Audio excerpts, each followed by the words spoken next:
Well, I asked the rhetorical question, is YouTube for people that can't see? Is there anything there for the blind? Now, I'm not going blind, but I've got advancing macular degeneration in my good eye, this one right here. The other one hadn't worked for years. And it's visual impairment, visually challenged, graphically challenged. Anyway, it becomes a problem more and more. We're not quite to the really bad section yet. But I'm wondering what somebody that obviously watching YouTube is going to be more of a challenge. And is there something similar to YouTube for people that can't see anything? And what about creating content? I wonder if there's a Braille interface for the computer. You could have tactile inputs. This brain implant thing is going to make a tremendous difference to people that are sensor challenged, vision being one.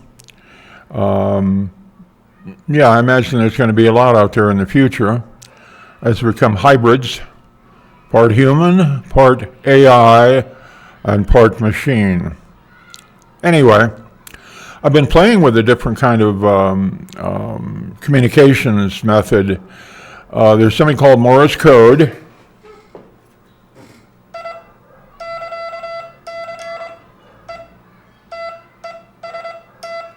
Yeah, that's it. And somebody has put together a virtual environment, like a shortwave environment with no antennas or nothing on the internet. And V-band is one. There's another one called Veil. And a third one whose name escapes me. And these have people from all over the world that are actually on the web, but they're communicating only in Morse code, which I learned a long time ago. In fact, I got onto this thing. I'm having trouble with the key, however. But anyway, I was talking to a guy in Alabama who said he was blind.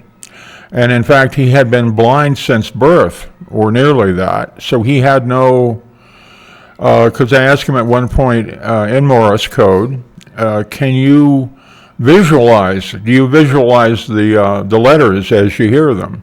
Da-da becomes A and da-di-di-dit becomes B. And he said no, because he was blind before he would have learned the alphabet, before he saw very much at all. So he wouldn't have anything to visualize. It's an interesting area, how we develop without the senses, or with limited sense. I waited till my old age to do all this. It's probably easier. Just turned 80 a couple of weeks ago. Time goes by so fast. Next thing you know, I'll be 90. No, I won't. They stop counting at some point.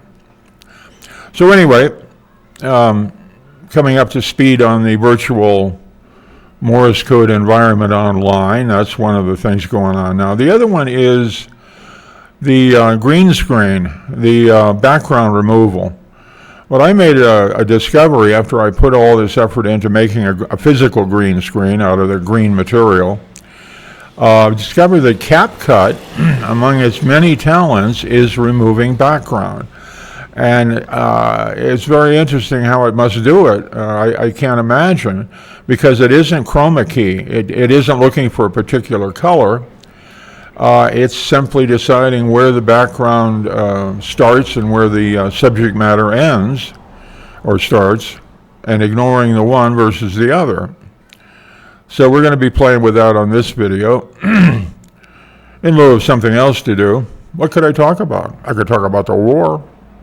No, nobody wants to hear about the war. But I was sitting in the one of the coffee houses out on the sidewalk in Vilcabamba, here in southern Ecuador, talking to a friend, and we were kicking the thing around.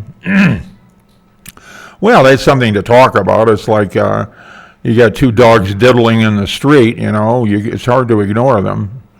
And it hasn't quite hit the States yet, I guess. Our prices are fairly stable here. Well, the fact of the matter is everything's so inexpensive here that I don't pay much attention to price.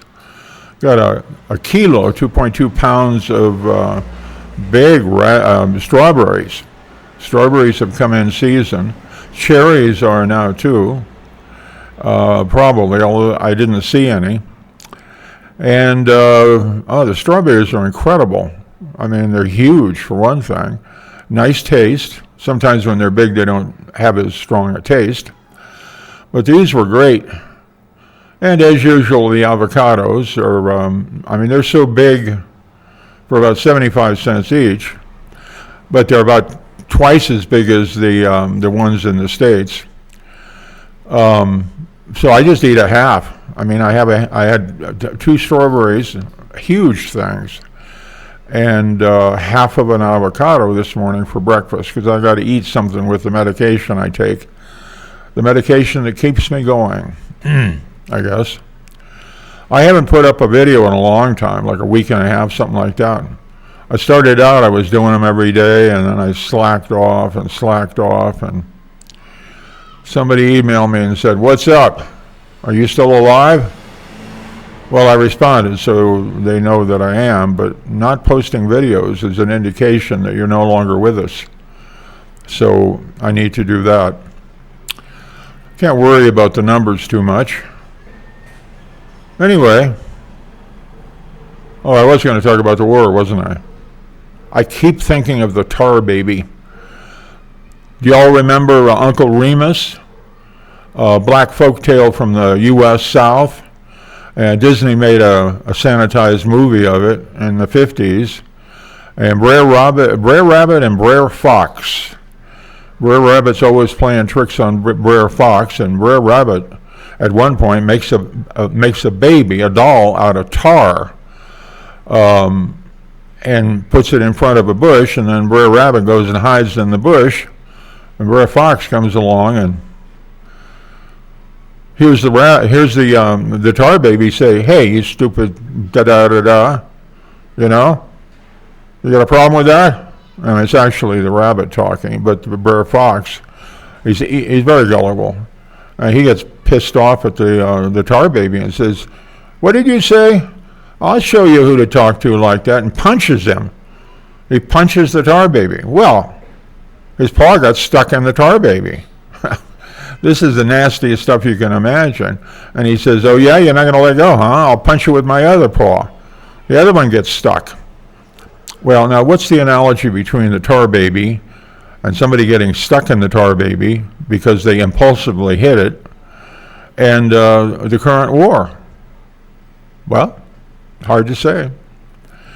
I don't have to buy gasoline anymore, so I don't much care. It's sad that people are being killed with no good reason, but nothing much I can do about it. All right. Well, y'all take care of yourselves out there, and look out for number 1, and make sure that a complete stranger gets the benefit of your kindness as well.